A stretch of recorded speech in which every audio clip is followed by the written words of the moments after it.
Oh my gosh, have you noticed it's hot this summer, Pat? So surprising. It's unprecedented. It really never happens. No, I've never experienced a hot summer. They're usually very mild, especially around August. Now, this is a hot summer, but it was also a cold winter. Okay.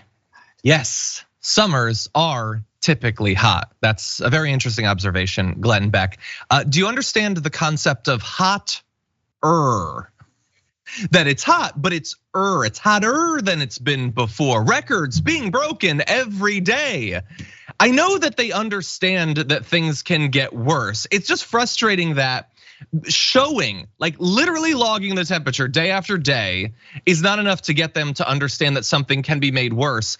But like if Bronny James has cardiac arrest, they're immediately convinced that it's a much bigger problem than it's been before because of one incident of a tragedy.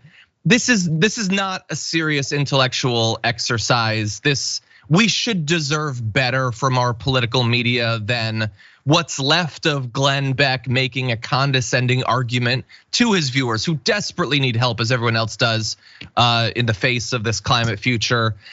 I don't even know. We're not gonna get through to him, Nina. It's just how do you deal with a person who just says, yeah, it's hot, it's always hot. It's just so fatalistic, so apathetic.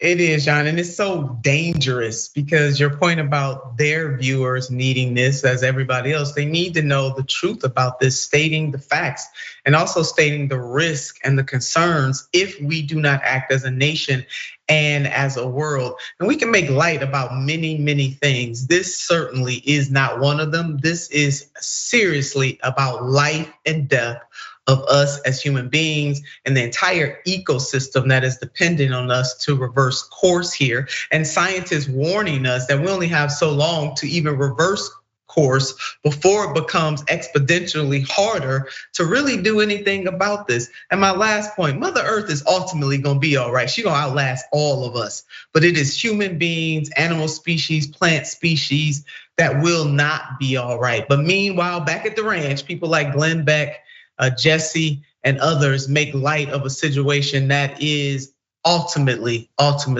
in our control to do something about. And we make war globally. How about we make climate change a global 911 and bring leaders of the world who seriously want to do something about it? They meet all the time, John, but they don't ever really take this seriously enough to push the change that is necessary to get this thing turned around, or at least just to halt so we don't make it worse. We're not doing any of that. 100%. They're in the pocket of industry. I mean, it's probably worst here in the US, but it's true of virtually every country. The short-term interests for profits of people and corporations that are already wealthier than God himself is more important than the literal ability of all of us to survive. It seems maddening, but we need to accept that that's the truth. It will never cease to bother me that like there's no incentive to be right in politics, or no disincentive to be wrong at the very least. Like if you say, 5 months into COVID, this is not gonna be that bad, and then 1 million people die, nobody admits that they were wrong. They're more sure that they were right after the 1 million people. And if you mock people who are warning that the climate is changing year after year after year, mocking them, you radicals, you tree huggers, and then, oh no, the world's on fire, they're not admitting that they're wrong. Like there's no accountability for being like fatally wrong on a level that should break through. For more political news breakdowns, interviews, stories of activism, and me trying my hardest to care about the occasional big celebrity news story, subscribe to our YouTube channel at youtube.com/The Damage Report. And you can ring the bell wherever it is so you don't miss anything.